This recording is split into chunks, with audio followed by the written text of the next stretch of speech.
السلام علیکم۔ Daily golf Urdu میں خوش آمدید۔ اب تک کی خاص خبریں۔ خلیفہ فاؤنڈیشن العین اور الدھفرہ کے صنعتی زون کے ورکرز کو 58,989 افطار کے پیکٹ فراہم کر رہا ہے۔ عجمان میں 6,08,00,000 درہم مالیت کی گاڑیاں چوری کرنے والا گینگ گرفتار۔ دبئی کے تمام علاقوں کو اسٹرلائز کر دیا گیا ہے۔ راس الخیمہ میں گاڑیوں کے اندراج کے نئے قواعد کا اعلان۔ دبئی میں 13 دکانیں بند، 211 کو وارننگ جاری۔ اب خبروں کی تفصیل۔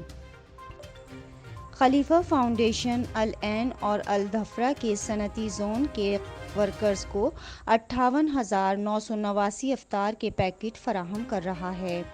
فاؤنڈیشن کے ایک عہدیدار نے متعلقہ حکام کے اشتراک سے عمل میں لائے جانے والے اس منصوبے میں کورونا وائرس جیسے وبائی امراض کے دوران مشکل اوقات میں ان کی عظیم خدمات کی تعریف کی۔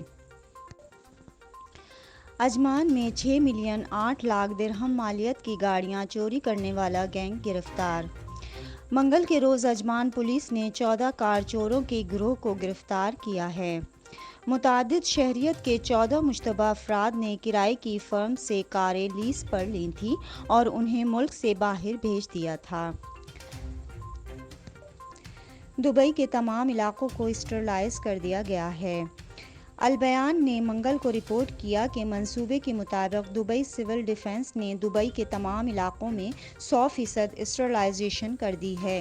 یہ آپریشن اعلیٰ بین الاقوامی معیار کے بعد کیا گیا تھا، جبکہ قومی اسٹرلائزیشن کے پروگرام کے آغاز سے روزانہ 75,000 لیٹر اسٹرلائزیشن کرنے والے مادے استعمال کیے جا رہے ہیں۔ راس الخیمہ میں گاڑیوں کے اندراج کے نئے قواعد کا اعلان۔ پولیس کے مرکزی کارروائیوں کے ڈائریکٹر جنرل بریگیڈیئر ڈاکٹر محمد الحمیدی نے بتایا کہ رجسٹریشن اسٹیشن کے تمام دروازے بند کر دیے گئے ہیں۔ داخلے کو کچھ دروازوں تک ہی محدود رکھا جائے گا۔ گیٹ نمبر 1 اور 3 کو ٹریفک لین دین کے لیے مختص کیا گیا ہے۔ گیٹ نمبر 2 صرف گاڑیوں کی جانچ کے لیے ہے۔ درخواستوں کو حاصل کرنے کے لیے 2 کاؤنٹر مختص کیے گئے ہیں۔ ڈرائیوروں کو اپنے نئے رجسٹریشن کارڈ اور نمبر پلیٹ جمع کرنے کے لیے نمبر پلیٹ پلانٹ کی ہدایت دی جائے گی۔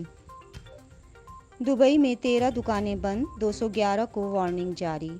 دبئی اکانومی میں کمرشل کمپلائن اینڈ کنزیومر پروٹیکشن کے شعبے نے 13 دکانیں بند کر دی ہیں اور 211 کو وارننگ جاری کی ہے اور احتیاطی اقدامات پر عمل نہ کرنے پر 18 دیگر افراد پر جرمانے عائد کر دیے ہیں۔